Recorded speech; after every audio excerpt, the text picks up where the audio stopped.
Welcome back. This is the Daily Roundup on NBC.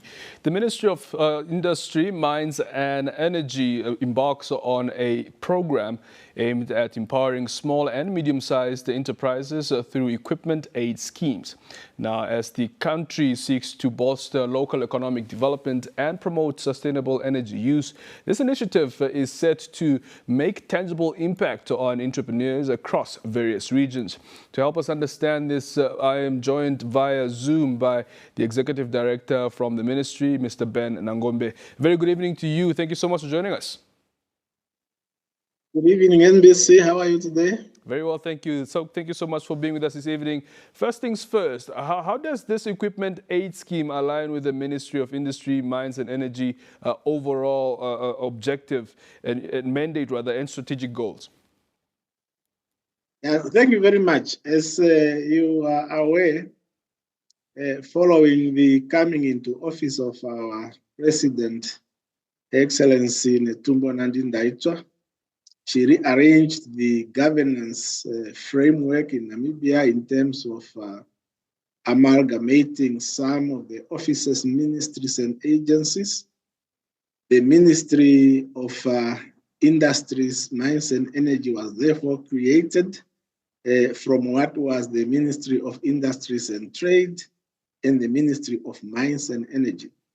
So we currently have an expanded mandate in terms of promoting industrial development in the country, in terms of improving the economic performance and empowering our people through economic activities, and then the issues of mining and energy, including the generation distribution of electricity. So when it comes to industries, that is how that particular aspect fits in with the mandate, the expanded mandate of the Ministry of Industries, Mines and Energy. Very well. When was this program officially launched and what were the key motivations behind its inception? Yeah, when we talk about the equipment aid scheme, the program initially was started in 2009 and it went on uninterrupted until it was somewhat halted in 2016. It was restarted again in 2024. And through that, we continued to support local entrepreneurs in terms of providing them with equipment and technologies to enable them to carry out their businesses. And we have looked at a number of sectors over the years, including, for example, people who are doing game meat processing, metal fabrication, agro-food processing, manufacturing, including metal fabrication, gemstones and dimension stones, refrigeration and air conditioning, cultural, creative aspects, renewable energy, and information communication technology. So it's a whole gamut of activities that we have supported in all 14 regions around the country. Very well. Could you share with us on who exactly qualifies for this equipment support? And are there any specific, criteria or sectors that are prioritized under this scheme? Yeah, as I indicated, as far as sectors are concerned, we are looking at entrepreneurs who are involved in issues of food processing, for example, metal fabrication. These are people who do welding and such things, air conditioning and refrigeration. Again, if we support young people who would come to your house or to your business to install or to fix your air conditioner, we look at issues of information communication technology. We look at issues of gemstone and dimension stone mining and processing, including small-scale miners. So it is those sectors that we are looking at and those that we have supported over the years. In terms of who the beneficiaries are, the program targets Namibians. Whether they are men or women, we are, again, as I indicated, focusing on young people, because we know that unemployment is highest among the young people. They are the energetic ones, and we need to support them to make livelihoods, to support themselves, to support their families, and equally importantly, so that they stay away from social ills that may attract them towards crime and such activities. So this program is, after all, really to assist our young people to be productively engaged, so that they don't end up engaging in antisocial behavior. So as far as the beneficiaries are concerned, you must be a Namibian citizen. You should have a business that is 100% owned by Namibians. It is important that the business is registered with the Business and the Intellectual Property Agency, BIPA. Again, that is for accountability purposes, because you don't want to give equipment to an entity that you cannot trace. So the business must necessarily be registered with BIPA. We also require that there must be a tax certificate from NAMRA. There must be at least the person who's applying for this assistance should have proof of some kind of skill, some kind of experience. So because if you are saying that you want to go and do air conditioning and you have no experience whatsoever in air conditioning, it would be fruitless to give you such equipment because it will end up not being used, or it will end up being sold, and that will not support the broader objective of the program. So we would want to ensure that the people who are applying for this type of support have the necessary experience in the areas in which they want to operate. We also want to make sure that as we are building and we are aiming to build these businesses into responsible corporate citizens, they must also be registered with the Social Security Commission. There must be a good standing document from there. And also, you will remember that the Ministry of Industries, Mines and Energy issues to specific companies what we call the micro, small and medium enterprises certificates, to certify that this entity is recognized as such in Namibia. So those are some of the requirements that we have put in place. And the idea is to make sure that the program runs sustainably, and that as we assist some beneficiaries this year, the following year we are able to assist others, and it will have then a greater snowball effect in terms of assisting different beneficiaries of Namibians around the country to start making a living through their work of their hands. Very well. Thank you so much for breaking that down for us. But let's talk about the financing part of this program. How is it financed? And does the funding come solely from national budget, or are the external investors also involved in this?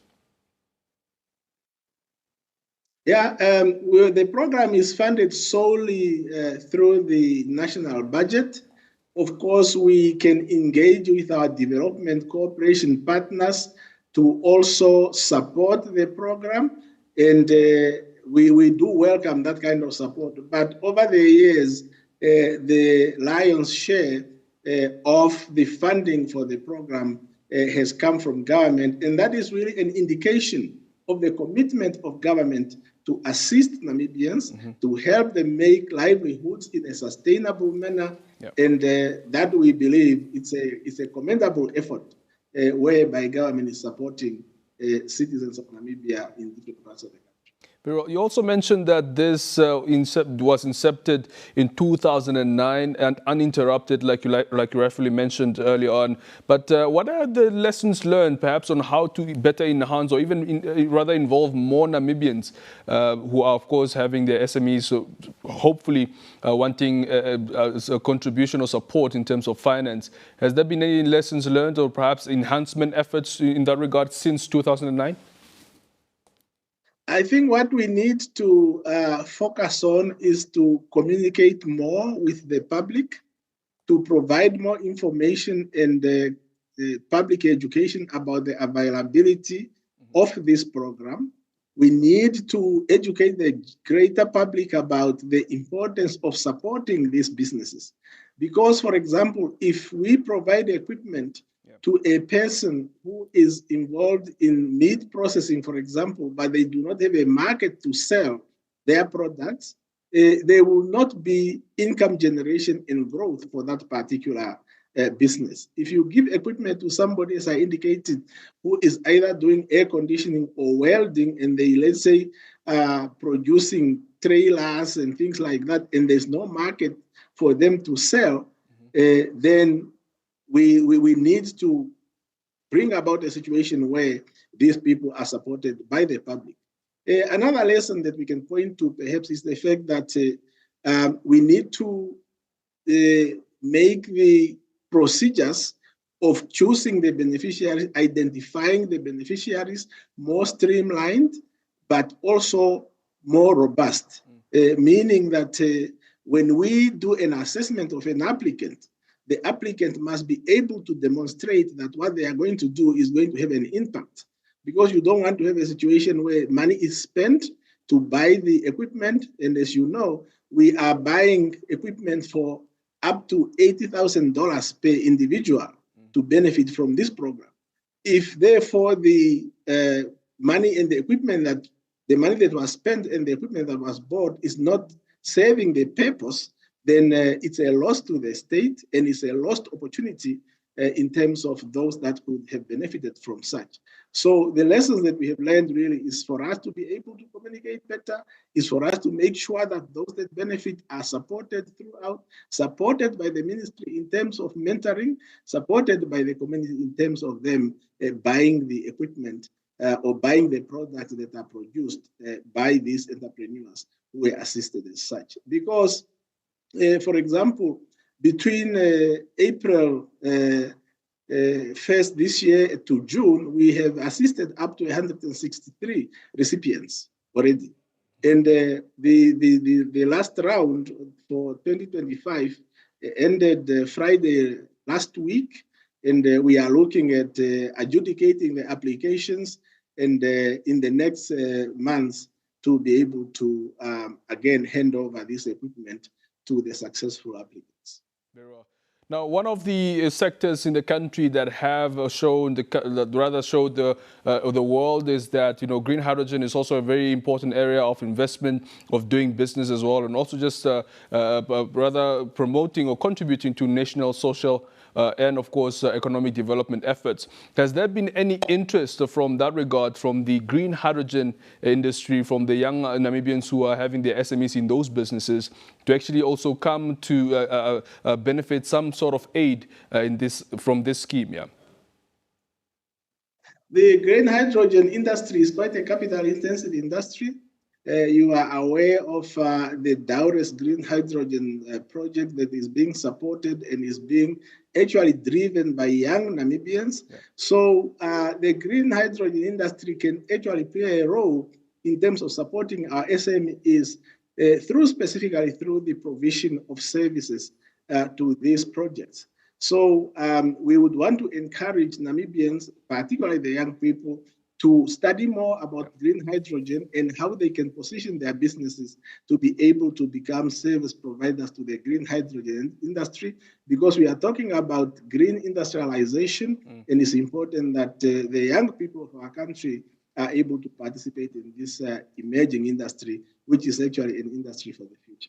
Very, very important. Your message to Namibians or young Namibians who are, of course, having their SMEs in terms of what they should do to benefit from this scheme. What is their approach, or what is your message to them, for them to actually get involved, or rather come to the Ministry of Mines and also learn more about how they can actually be part of this initiative? Of course, you mentioned that it's about information that's a bit of a lacking from the ministry's end to, of course, maybe make those young people informed about this scheme. Yeah. It's basically to say that we are going to be communicating more and more so that the people have information about this particular program. There are other programs in the ministry whereby we also provide funding to entrepreneurs to be able to, for example, procure equipment, engage in research and development for their businesses. So this is not the only way in which we can actually support businesses and industrial development in the country. For example, the industrial and SME parks that we have around the country are also providing opportunities for young Namibians to be able to engage in economic activities. We have a support that we provide to small-scale miners. In the coming weeks, we are going to be launching booklets on small-scale mining so that our people have information about how they can participate in this industry in order to be able to benefit from the exploitation of our mineral resources. We are talking about ensuring that more and more Namibians benefit from the resources that our country is endowed with.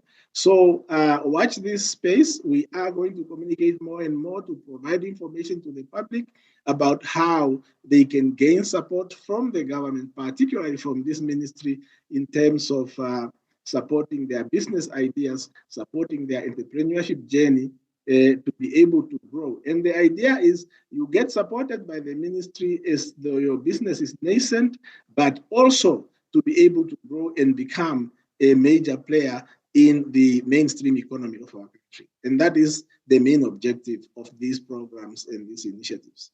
Very well. Mr. Nangombe, thank you so much for being here this evening, clarifying all of this, all information regarding the Equipment Aid Scheme. Of course, hope to speak more as developments emerge. Thank you so much once again.